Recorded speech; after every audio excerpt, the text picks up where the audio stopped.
Breishis Chapter 17. So after the previous chapters, especially the previous two chapters, we had the promise to Avram that he will have children, that his children will inherit the land.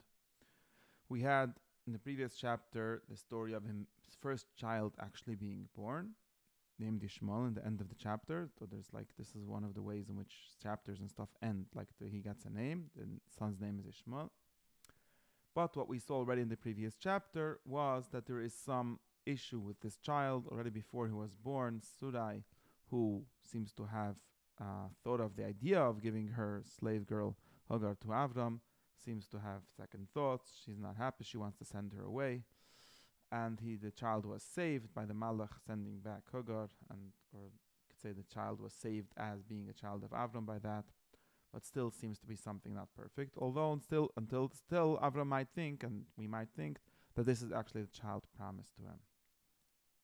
Okay, now we got a new story, and this is an important story. Of course, there's some duplication here in the sense that he keeps on getting promised children, but we do see differences between each one, so it's not hard to read it as one long story. And it seems like if we're to read it as one long story, this is not simple. So like there's the whole story started all the way back in the end of chapter 11 or 12, if I remember, where it said Sarai was barren, had no children.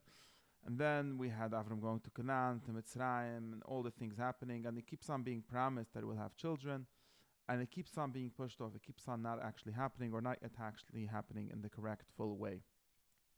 Now in this chapter, this is the chapter, and this chapter and the following chapter are the chapters where he is finally given a real final promise for a child, and not Stam a child, but the child who will be Yitzchok, his legitimate child, unlike Ishmael, which turns out to not be the legitimate child, not the one that will be inheriting his property, the promise to the land, all of that.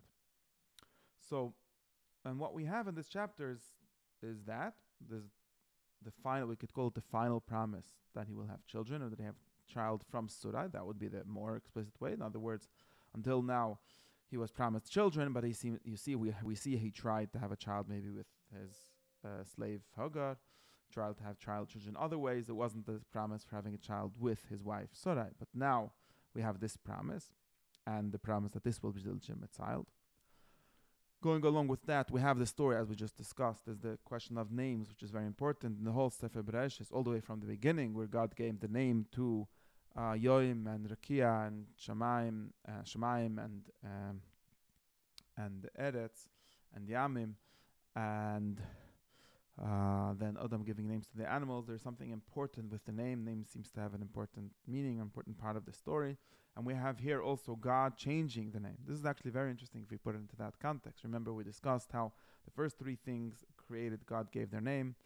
The next things, the animals specifically, Adam gave the name to the wife, to the women, at least both to women in general, and to his wife as a person. Adam Rishon gave a name. He gave a name to all the animals. We saw how Noach's name signified what kind of life he will lead. And now we have Avram, who was given a name. It doesn't say the story of him given a name or why he was called that, but we have him being born to Terach, the Elatel Terach. And now we have a new kind of relation between something's name and God, or and creation. We have, like, he had a name, Avram, and so they had names, but God is changing their name. It says, you will not be Avram anymore, you will be Avraham. Surah will not be Surah, she will be Surah. That's an interesting, how specifically we're to interpret this, but we can see this is a whole new structure, a whole new way of naming things, a whole new way of being things.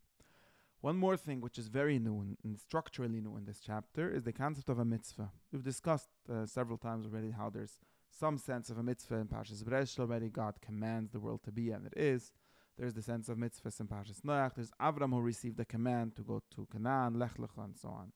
What we have here, though, is a new kind of mitzvah, a new level of the concept of mitzvah developing, so to speak, in these stories. And that is the concept of a mitzvah ledoiris, a mitzvah which will not just be for one person or for one time. God commands, do such and such, go to such and such place, which almost by definition can't be forever. I mean, could talk about the mitzvahs of creation, which are sort of mitzvahs forever because they're establishing nature. But then when Hashem tells Noach go into the Taiva, to go out of the Taiva, tells Avram to go to Eretz Canaan, all of these things can't be mitzvahs forever. There are specific mitzvahs that have a specific time and a specific place. Here we have the first thing which we would recognize as a mitzvah from later.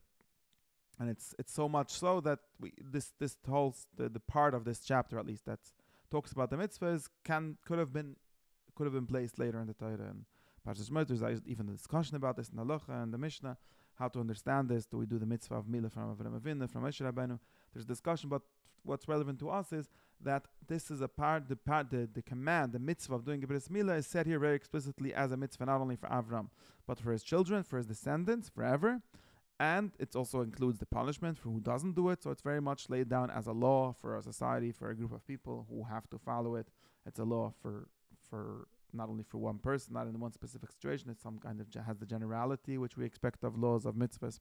So this is the first time we have such a thing. In the whole Sefer Breishis, there isn't really another such a thing. There's the story of Gid Hanusha, which isn't really said in the same way. This is probably the only parsha that we could say that is explicitly a parsha of law. You could talk about the laws sort of that Hashem gave to Noach, maybe in the same way, in a similar way, but also not said in the same way. There isn't a punishment laid down. I mean, maybe there is for Shevach Dam Adam, for killing, for murder. There's a punishment. I still think it's not in the same way. So this is three new things in this parsha, very important, that they probably go together. In other words, the fact that there's this promise, this final promise, and the one that will actually happen is sort of when we read in 2 chapters how God finally fulfilled this promise to Sarah to give her a son. It's mostly thinking about this promise, of course, the many promises that were given. And the fact that there's this new naming and the fact that there's this new mitzvah, all of that seems to go together. It seems to be part of this new development of this new stage. Of course, there's a sort of a question or something that complicates this, which is that Yishmael himself also is part of this bris milah. He gets circumcised too.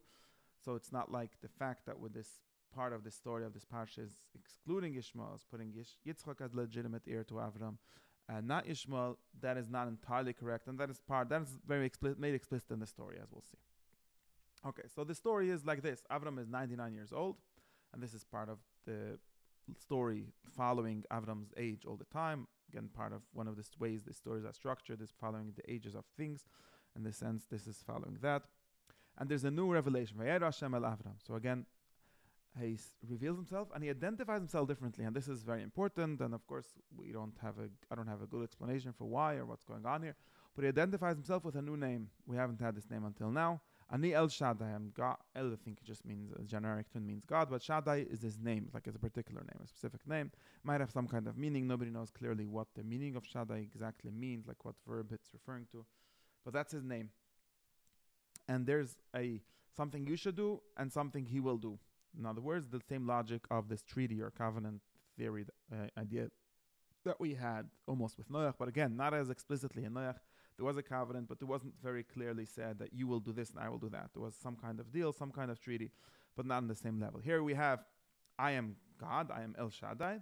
Walk before me and be Vayesomim, be whole. What exactly that means, I don't know. And I will give my treaty, my bris, my covenant between me and you, and I will give you many children. I'll make you multiply.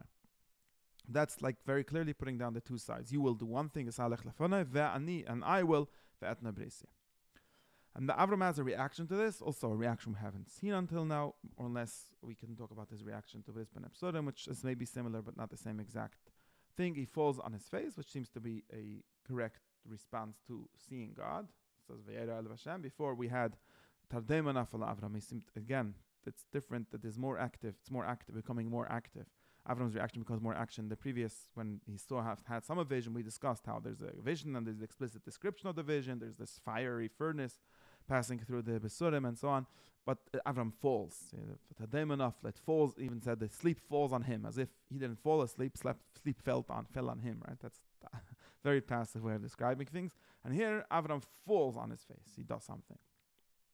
And Elohim speaks to him. Now, this is probably in our elaboration of the previous thing. And again, these stories I don't think they entirely work with the chronological order. In other words, we can't read each pasuk as happening after the previous pasuk. I'm not entirely sure that that's the correct way to read them.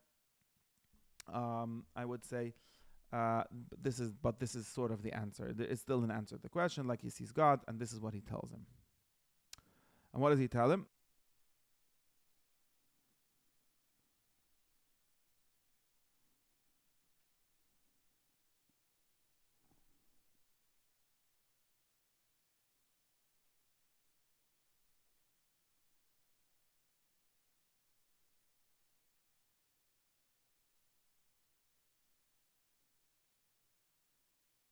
We can see this as Elohim, Hashem, articulating what he means by Hisalech Lefane. So what you should do is, firstly, this is my covenant, and what you will get out of it is Vayisol Av HaMoin Goyim. That seems to be an elaboration of Arbois Chamoid Moed. You will be the father of many nations, so Lat. Your name will not be Avram, will be Avraham, which seems to connect to Av HaMoin Goyim. Like many Midrashei Shemot, many interpretations of names, it's not really clear how Avraham, as opposed to Avram, is more of Av HaMoin Goyim. There seems to be, we can hear the sounds here, Av, Hamoin, Avraham. It's not entirely clear, but somehow Avraham means Av HaMoin Goyim, so the father of many nations. You will have many nations, many kings. So this is just a way of saying important people will come out of you, multiple kings. And I will make a covenant between you and me forever to be your God for you, is another important way of describing the covenant, the deal, the treaty, and give you the land which you live in already. It's another language that I don't think we had until now, which is the land of Canaan forever. Now, what will you do? And there's another, it says again, Vayomer Elohim al Avram, but it's just the other side. So in first, like in one part, he described, he elaborated what he will do. And then it says, and what you do is, you will follow, you will keep my covenant. You will keep my covenant, you and your children again. And what is it? This is the covenant that you will keep. And it is, you should circumcise every male. In Maltam, and it says again, in Maltam, this is again getting to language which sort of repeats itself within the text. In Maltam, you should circumcise the flesh of your arla, and this will be the sign of the bris. So that's explaining what it will be for. We learned already by Noach that this concept of having a treaty, having a covenant, is a deal that has certain conditions, and then there's a concept of that having a sign, so like a signature or like some kind of physical sign which people used to make in order to signify, to show this treaty. And so the sign for this treaty, ois bris, will be in the flesh, this cutting of the flesh, of the arla of the flesh. And now we give some details how this will be done later. It will be done when the male child is 8 days old, no matter whether it's and this is sort of, it's interesting, we see the way a household worked in this period, like we saw about Ishmael and so on. It says both, if someone was born to you, Yilid Bais, so born to your legitimate wife or to your slave wife or something, and both if it was bought. So sometimes you buy basically a slave, and slaves here in seasons in all these stories are considered part of the household. It's interesting. On one hand, you could see it as like a good thing, and on one hand, maybe in a bad thing, but you could see it's not like there's children and their slaves that are entirely outside. The slaves are part of the household, and therefore they get circumcised too, and they're part of the covenant, obviously. So that's slightly different than how we usually think of slavery. And then we have the punishment as we discussed, and a male who will have his arla which will not cut will have something called v'nechras nefesh memeh, will be cut off from its nation because he has destroyed, he has not kept my covenant, my bris.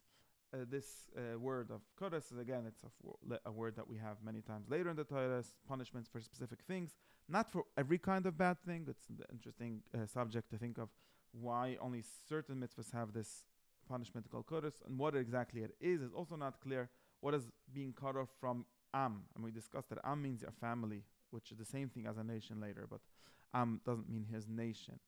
And it might mean something like, we'll see later, we already saw, coming back to your nation is a way of saying dying correctly, dying as part of a society, dying, being buried with your parents seems to have been important. And in some sense, this cut off means something of being cut off from the family, cutting off from what you are, but it's not clear what this implies exactly, so I'm leaving it open for here. Then we have the second part of the words here, the promise. your wife Sora will stop being called Sora. She will become Sora. It doesn't have a reason. So for Avram, it says Ki Avram and Goim. It doesn't say what's the difference between Sora and Sora. It's also not clear here what the reasoning for it is. But it seems like the same name. It just has change of one letter, which really like one vowel, right? Sora to Sora, not clear. And she will be blessed, and you will have a son from her. And the same kind of language that he told him, he tells for her. She will have nations and kings coming out of her. And here is where Avram gives an even stronger reaction, and a specific, interesting kind of reaction. It says, Vayipal Avram Planav, again, he laughs or smiles or is very happy. We'll see later this problem with Surah having a similar reaction and Hashem not being happy with it. And he says in his heart, Vayima means he says in his heart, which in our language would mean he thought to himself, but in the language of Tanakh, there's no such thing. There's no word for thinking. There's only the verb saying, and then when you add this qualifier, saying in your heart is a way of saying thinking. And he says, can it be, right? Haliben, can it be that someone 100 years old will have a child, or Surah, which is, and he already says Surah, right? Not Surah, which is 90 years old, will have a child. So and therefore, he asks Hashem, I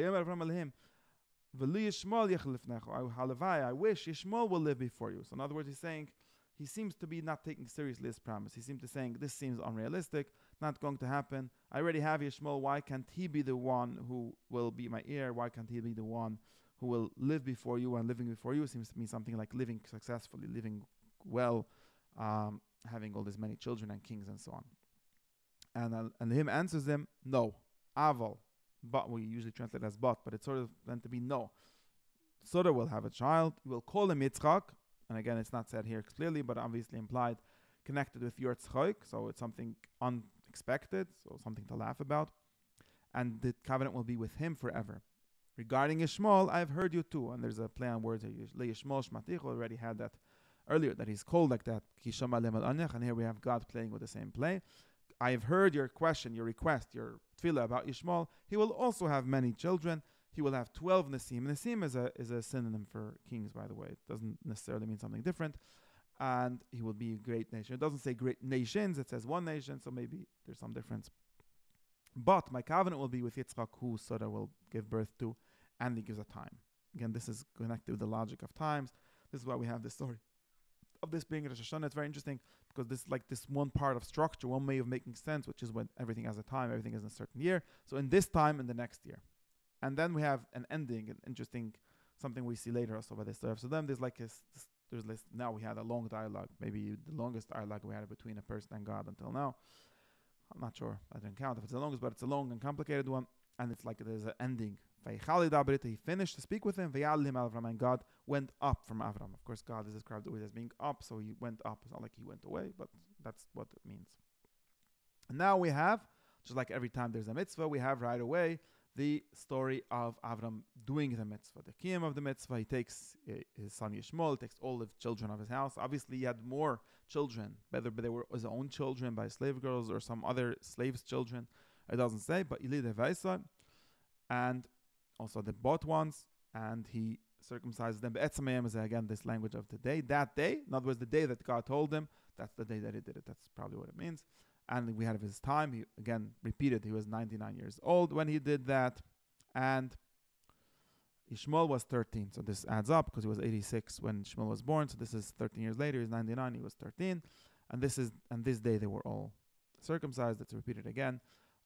That's the to make clear that this wasn't the same day, to make clear that it's Avram immediately did what God commanded him to do, which is the very important logic of what it means to be a tzaddik here. Okay.